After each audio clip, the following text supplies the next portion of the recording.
when you have people who insist on supporting them irrespective of what they say or do, you negate the opportunity for those consequences. So it's kind of a twofold hit. On one, it's like, yeah, you're supporting a problematic person, and that is a problem of itself.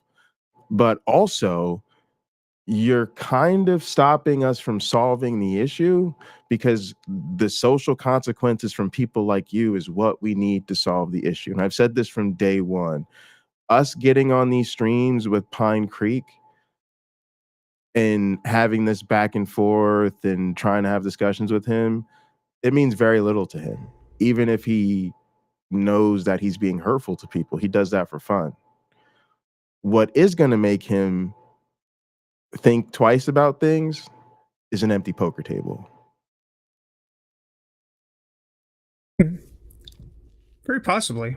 I mean, it's just, it's just kind of like, hey, look, if you want, I'll say the same thing over again. I don't need to. Let's just roll it. All and right, see let's where get it. goes.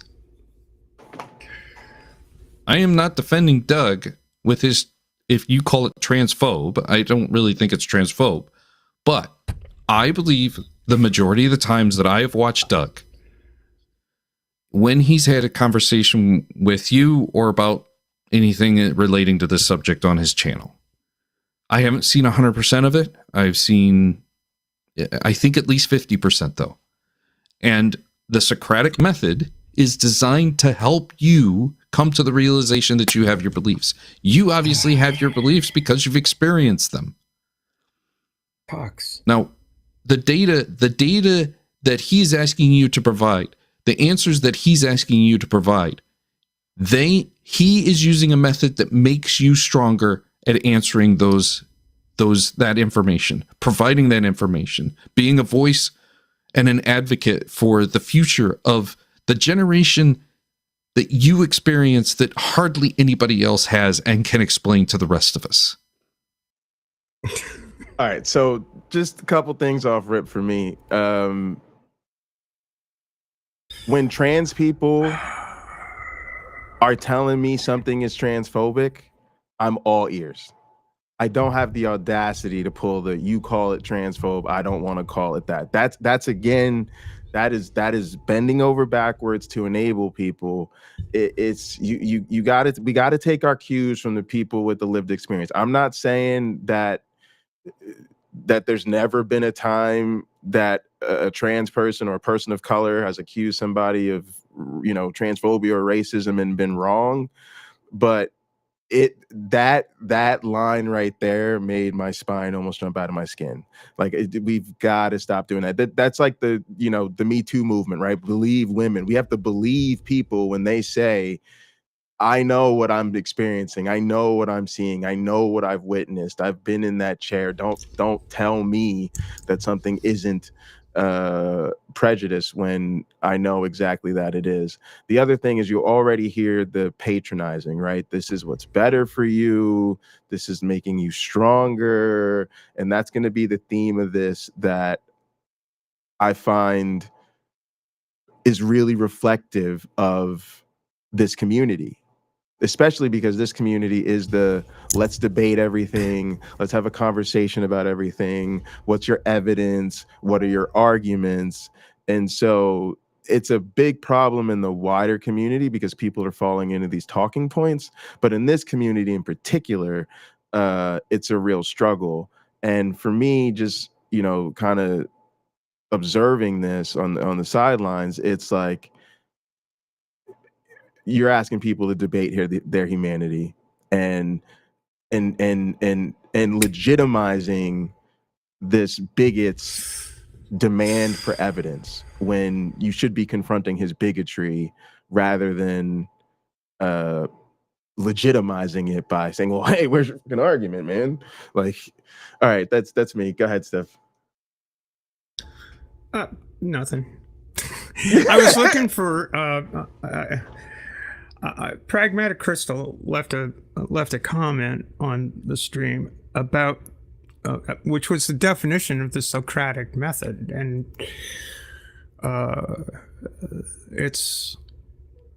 and part of it was that you aren't meant to be critical of the person practicing it, which, that's, well, I'm just asking questions. It's just that I'm just asking questions. It's, do I question your motivation for asking the questions 100%. you're asking? Because you're insincere. You don't want, you can't handle the truth. It calls to mind the time that I was on Doug's channel and having a conversation with him, and he said, you can't find a study that says that gender affirming care reduces suicidality. And I thought to myself, the fuck I can't. So it's a quick Google, I found a study. As it turns out, that very study that I came up with on the Google machine is a study that Doug had referred to about an hour earlier in the stream before I started listening. And he was all, this study, is this a study you're talking? Read the conclusions. I dropped down and read the conclusions. And the conclusions were that suicidality was reduced, both in ideation and in actual attempts. Not by a lot. And it wasn't the study wasn't a large sample. There may be some problems with the study. Yeah, sure. But it's a study that showed that there was some degree of help. Yes. In using this approach that is widely recognized as the proper approach to helping people who have who are dealing with a conflict around gender issues. So in another study, the Socratic approach is only good insofar Doug seems to want to use it to back up his priors rather than looking at the preponderance of the evidence that's already out there. So it's really hard to argue these positions as if there aren't real people in the real world dealing with this stuff all the time. Yeah, and it's amazing because you kind of caught Doug red-handed when you had a conversation with him on his own channel, where he clearly misrepresented or overlooked the actual conclusions of a paper that he had brought up on that very stream. Now, that is clownish. That is, and this is part of funny. But this is part of the. But immediately. Sorry, I was going to say that the mythology of Doug is people are always talking about how brilliant the guy is, and I mean, like, that is just really that's brilliant to you. I mean, it was pretty bad. Yeah, well, whatever. I mean, it was funny. It was like, and immediately thereafter, it's like, oh well, I've got a tea time. I gotta go. Okay, fine. Yeah. He was pretty embarrassed. So I will say this too. I don't want to talk about too much, but as a scientist, it's important to say that we should stop misrepresenting science this way, right? This idea of demanding evidence for people's humanity is it's not the way to go, and I think it's a complete weaponization of science. And also, and I mean this sincerely, we're simply lucky that the evidence is on our side. So, like most of the research that we have doesn't support most of the prejudices we find in society. And in that sense, science can be used correctly to fix people's understanding, right? But when you use it sort of in the front line, like to try to make your case, it's just not what it's for. Like science is not to, it's to offer us natural explanations for natural phenomena, right? It's not to dictate our politics. I always think about what would happen if the data wasn't that way, right? Like what would happen if the data actually said some group is, on average more intelligent or more athletic or whatever? Would that change what's right to do in terms of how we treat people? For me, the answer is no. And so if that's the case, then we shouldn't be using science for that purpose, because science is a limited human endeavor. It's always limited to what humans can get funding to do actual research. So yeah, just always got to throw that disclaimer out there. So the Socratic method works. It frustrates the piss out of people, and it's obviously done so with you. It's done so with me, but it makes you stronger. That's where I started on this tip. It's like, that's whatever. I couldn't agree more. I couldn't agree more with this comment.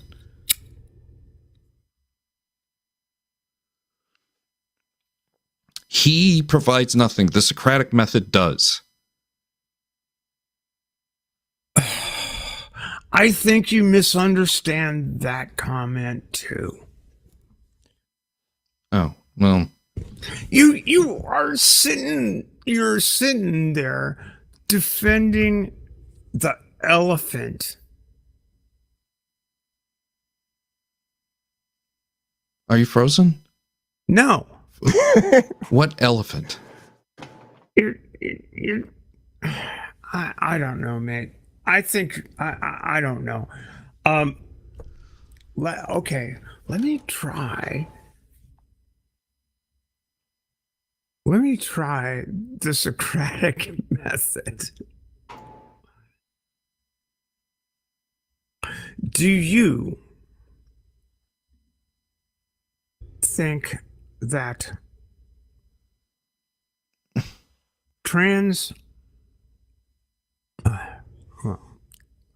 I just kind of hate this argument because I hesitate to engage in this because I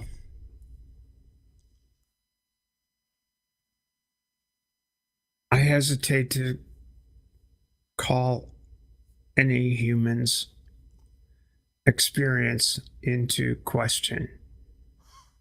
Lena, I'm sorry, I didn't know you weren't a mod. And that's why hey, Tony. that's why trans people's that's why trans people have a difficult time with it. It's like, do you think I'm real? I think you're real. Do you think I'm a woman? I think you're a woman.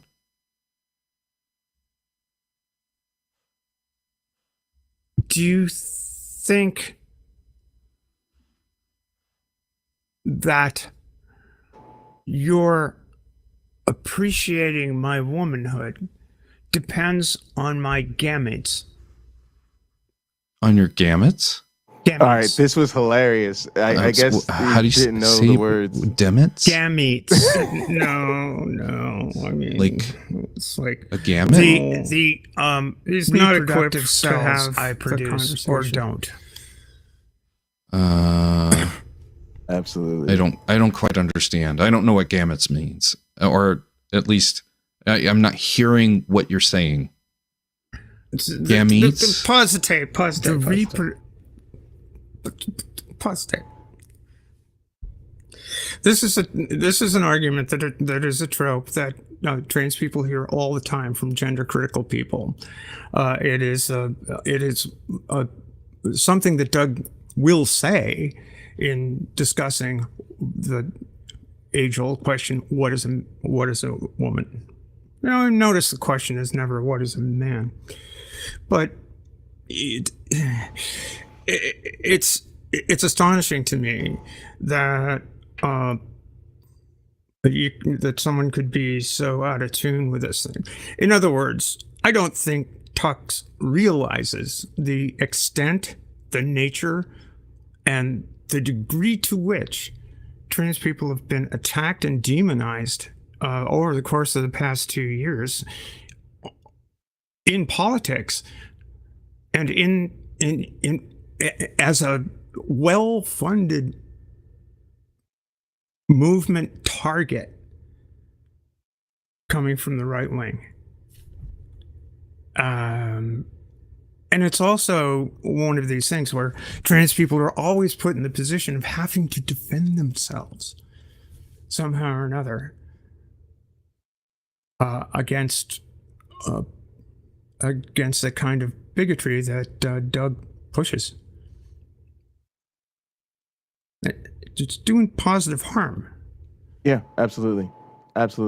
And it feels to me like they know that, but there's a unwillingness to recognize that we really are in a dire situation where we can't play this game. We don't have time to sit around and have these debates. And it's very unseemly to me. Like it's dehumanizing to not recognize the political environment that you're acting in. So these conversations are not happening in a vacuum. They're happening in the middle of a war on trans people, including people at the highest levels of power, trying to erase trans people from public life. So it's shameful. So part of the reason I was being just because I just couldn't believe where the direction this discussion was going. It's like, caught me unawares. So go ahead and roll it. Yeah. Okay. I will say quickly that same thing happened to me. I was very surprised when I realized how strong people were holding on to this allegiance. Is quite disappointing. Okay. Oh my God. Do you think that my womanhood depends on my chromosomes?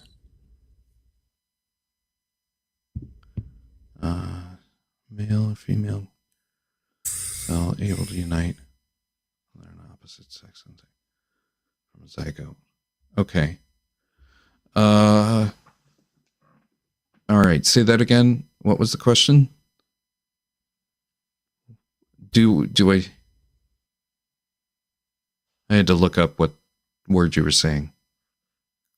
I had never heard it before.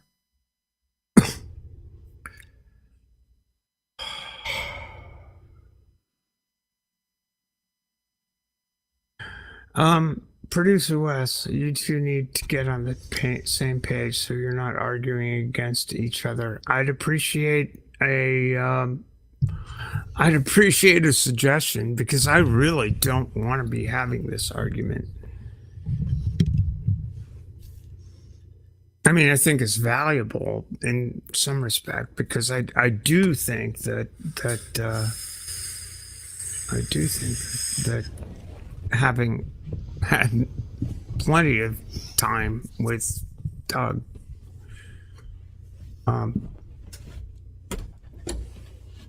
yeah, I think that's right. Doug doesn't have a big reach. He's just one who holds the same idea. This is a polarized subject, and it's absolutely right.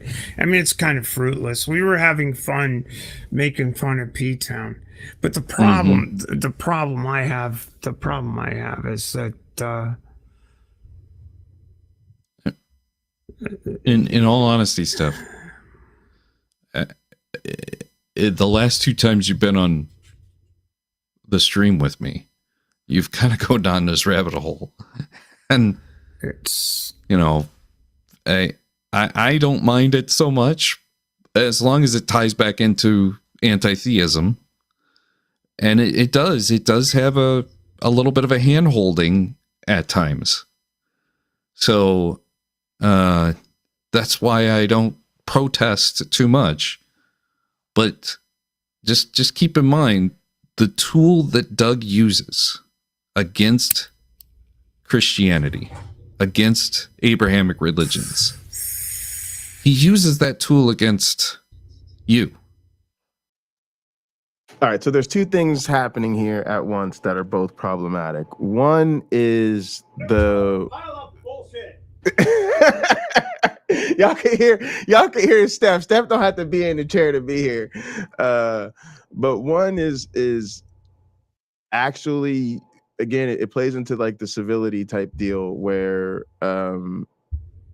you're like blaming that person for going down this so-called rabbit hole or whatever as a way to get out of an uncomfortable conversation, right? It's like when something comes up with your significant other or significant others at dinner or something, and like, why you got to bring this up at dinner? We were really enjoying our steaks, and now you got to go there. And it's like, Tux, man, like, you're a Pine Creek bootlicker. You are always defending this guy. He's a very bad faith actor who is a known entity in this community. You then make yourself a known entity as one of his supporters. So when you are on stream and you're criticizing apologists and right-wingers and people with dangerous ideas and da-da-da-da-da, you should not act surprised when people are like, yeah, and so can we talk about Doug real quick? Because, yeah, he's all types of fucked up. So I didn't like that. Like, it felt like trying to find a way out as opposed to, actually, dealing with some accountability over your support for this guy.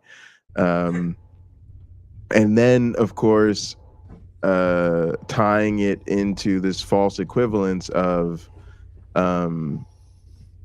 it's just like when we do this to Christianity.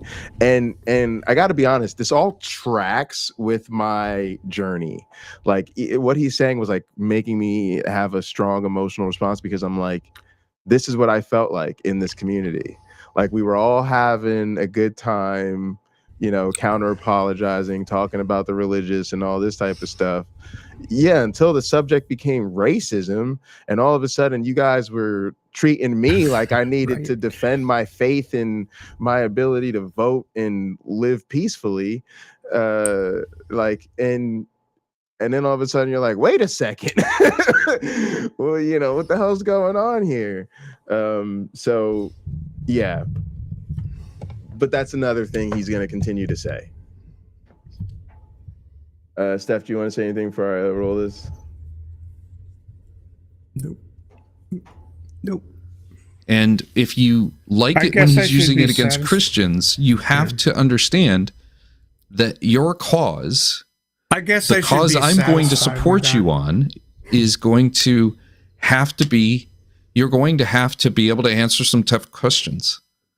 And if you're able to answer those tough questions, well, Doug, who is right now, your quote unquote enemy, will become your biggest advocate. Bullshit.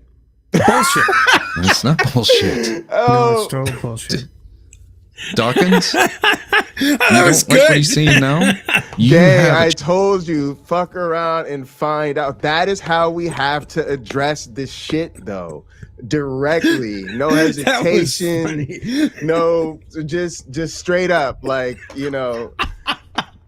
just, that was bullshit. Nope. Yeah, facts. That was lovely. Great moments in YouTube.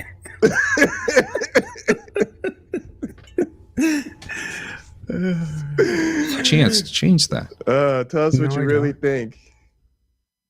I think you're naive. You're very naive. I am. If you think you can be an ally by allying with people who believe that I am a false human, you're not. You're not, Tux. And you need to examine that. And if you think this was a rabbit hole, it's the same rabbit hole that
something just screwed up.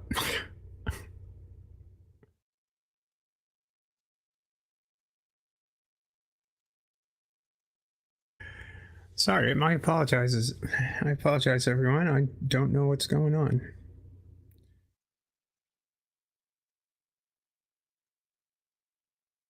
I think I'm going to leave and then try to rejoin the stream.